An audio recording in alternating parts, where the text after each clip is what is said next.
You ask Tiger to solve. This deals with linear equations with one unknown. The final result is v equals 9. Let's solve it step by step.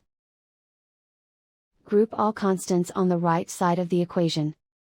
Add 12 to both sides. Simplify the arithmetic.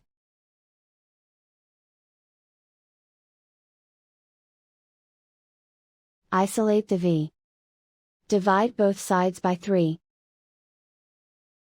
Simplify the fraction. Find the greatest common factor of the numerator and denominator. Factor out and cancel the greatest common factor.